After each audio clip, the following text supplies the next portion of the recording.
அஸ்ஸலாமு அலைக்கும் வரஹ்மத்துல்லாஹி தஆலா வபரகாத்துஹு. நபி ஸல்லல்லாஹு அலைஹி வஸல்லம் அவர்களுக்கு 40 வயது நெருங்கியது. அவர்களது மனம் தனிமையை விரும்பியது. சத்து மாவையும் தண்ணீரையும் எடுத்துக்கொண்டு மக்காவிலிருந்து 2 மைல் தொலைவில் உள்ள நூர் மலையின் ஹிரா குகைக்கு செல்வார்கள்.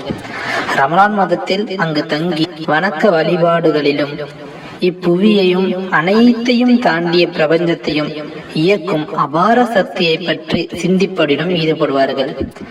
சமுதாயம் கொண்டிருந்த இணை வைக்கும் இழிவான கொள்கையும் பலவீனமான அதன் கற்பனைகளையும் அவர்கள் மனம் ஏற்றுக்கொள்ளவில்லை. அதே நேரத்தில் மன திருப்தியுடன் வாழ்க்கையை தொடர தெளிவான நடுநிலையான வாழ்க்கை பாதையையும் அவர்களுக்கு முன் இருக்கவில்லை. தனிமையின் மீதான அவர்களது விருப்பம் அல்லாவின் ஏற்பாடு என்று சொல்லலாம். நபி ஸல்லல்லாஹு அலைஹி வஸல்லம் அவர்கள் இதற்கு முன் உலக வேலையில் ஈடுபட்டு வந்தார்கள், வியாபாரம் செய்து வந்தார்கள். அப்பொழுது அவை அனைத்தையும் விட்டுவிட்டு தனிமையை நாடுகிறார்கள். ஏனெனில் மாபெரும் பொறுப்பை சுமக்க அவர்கள் தயாராக வேண்டும். உலக வரலாற்றை மாற்றி மக்களுக்கு நேரான பாதை காட்ட ஆயத்தமாக வேண்டும். இவ்வாறு நபித்துவம் வழங்குவதற்கு 3 ஆண்டுகளுக்கு முன்பிருந்தே தனிமையின் மீதான விருப்பத்தை அல்லாஹ் சுப்ஹானஹு வ தஆலா அவர்களுக்கு ஏற்படுத்தினான். ஆக மாதத்தின் பெரும் பகுதியை நபி ஸல்லல்லாஹு அலைஹி வஸல்லம் அவர்கள் தனிமையில் கழித்து வந்தார்கள்.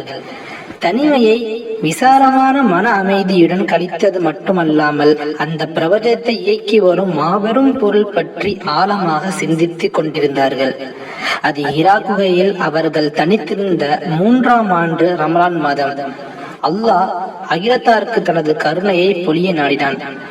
முஹம்மது நபி ஸல்லல்லாஹு அலைஹி வஸல்லம் அவர்களுக்கு நபித்துவத்தை வழங்கி சிறப்பிப்பதற்காக மேன்மை மிகு குர்ஆன் சில வசங்களுடன் வானவர் ஜிப்ரீல் அலைஹி ஸலாத்து வஸலாம் அவர்களிடம் அனுப்பி வைக்கின்றான்.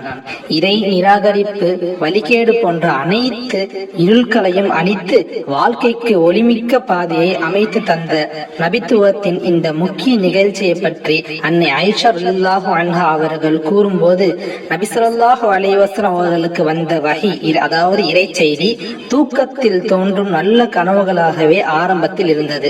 அவர்கள் எந்த கனவு கண்டாலும் அதிகாலையின் விடியலை போன்று அவை தெளிவாக அப்படியே நடக்கும். பின்னர் தனிமையை விரும்பினார்கள். ஹிரா குகையில் தனித்திருந்து பல இரவுகள் வணக்க வழிபாட்டில் ஈடுபட்டார்கள். பிறகு தனது குடும்பத்தார்களிடம் திரும்பி வருவார்கள்.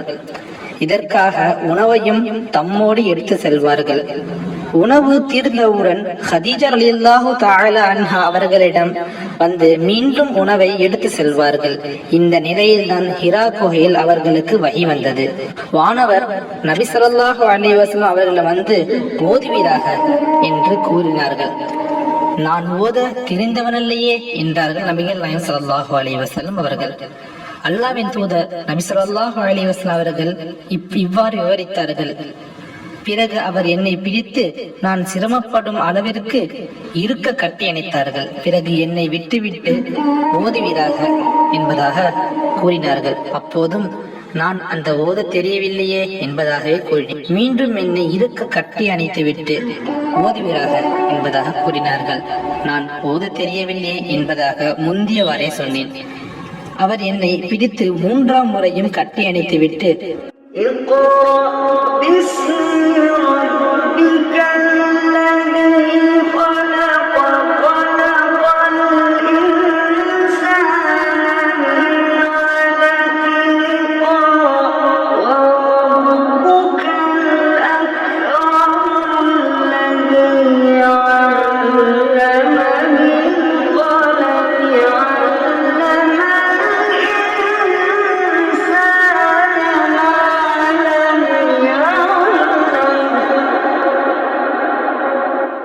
ஓதுவீராக. நபியே, படைத்த உம் இறைவனின் திருப்பெயரை கொண்டு ஓதுவீராக. இரத்த கட்டியிலிருந்து மனிதனை அவன் படைத்தான். மேலும் உம் இறைவன் எத்தகைய மாபெரும் அருட்கொடையாளன். அவனை எழுதுகோலின் மூலம் கற்றுக் கொடுத்தான். மனிதனுக்கு அவன் அறியாதிருந்தவற்றையெல்லாம் கற்றுக் கொடுத்தான் என்ற வசனங்களை ஓதி காட்டினார்.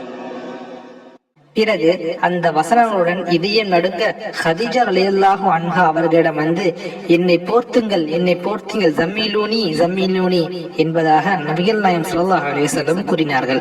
ஹதீஜா ரலியல்லாஹு அன்ஹா அவர்கள் நபி ஸல்லல்லாஹு அலைஹி வஸல்லம் அவர்களை போற்றினார்கள். நடுக்கம் தீர்ந்தது. ஹதீஜாவிடம் நடந்த செய்தியை தெரிவித்து விட்டு தமக்கு ஏதும் நேர்ந்து விடுமோ என தாம் அஞ்சுவதாக கூறினார்கள்.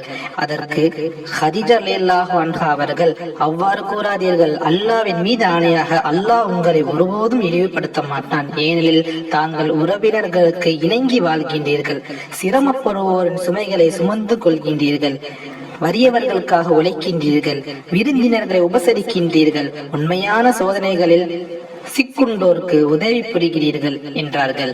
பிறகு நபி ஸல்லல்லாஹு அலைஹி வஸல்லம் அவர்களை தமது தந்தையின் உடன் பிறந்தவரான வரக்கா இப்னு நௌஃபல் என்பவரிடம் அழைத்து செல்கின்றார்கள். வரக்கா என்பவர் கிறிஸ்துவராக இருந்தார். அவர் ஹிப்ரு மொழியை அறிந்தவர், இஞ்சில் வேதத்தை கற்றவர். அவரிடம் ஹதீஜா ரலியல்லாஹு அன்ஹா, என் சகோதரரே, உம் சகோதரன் மகன் கூறுவதை கேளுங்கள் என்றார். என் சகோதரன் மகனே, நீர் எதை கண்டீர் என வரக்கா கேட்க, நபிகள் நாயகம் ஸல்லல்லாஹு அலைஹி வஸல்லம் அவர்கள் தாம் பார்த்த செய்தியை அவரிடம் சொன்னார்கள். அதுக்கு வரக்கா, இவர்தாம் மூசாவிடம் இறைவனின் அனுப்பிய ஜிப்ரீல் ஆவார் என்று கூறிவிட்டு, உங்களது சமூகத்தார் உங்களை உங்களின் ஊரில் இருந்து வெளியேற்றும் சமயத்தில் நான் உயிருடன் திடகாத்திரமாக இளைஞனாக இருக்க வேண்டுமே என்று வருத்தப்பட்டார்கள். அதற்கு நபி ஸல்லல்லாஹு அலைஹி வஸல்லம் அவர்கள், மக்கள் என்னையா வெளியேற்றுவார்கள் என்று கேட்டார்கள். ஆம், நீங்கள் கொண்டு வந்திருப்பது போன்ற சத்தியத்தை கொண்டு வந்த எந்த மனிதரையும் மக்களால் பகைத்து கொள்ளப்படாமல் இருந்ததில்லை. நீங்கள் வெளியேற்றப்படும் அந்த நாளில் நான் உயிருடன் இருந்தால் உங்களுக்கு பலமான உதவி செய்வேன் என்று கூறினார்கள். இந்நிகழ்ச்சிக்கு பிறகு வரக்கத் இப்னு நௌஃபல் குறுகிய காலத்தில் இறந்து விட்டார்கள். இத்துடன் வஹி சிறிது காலம் நின்றுவிட்டது.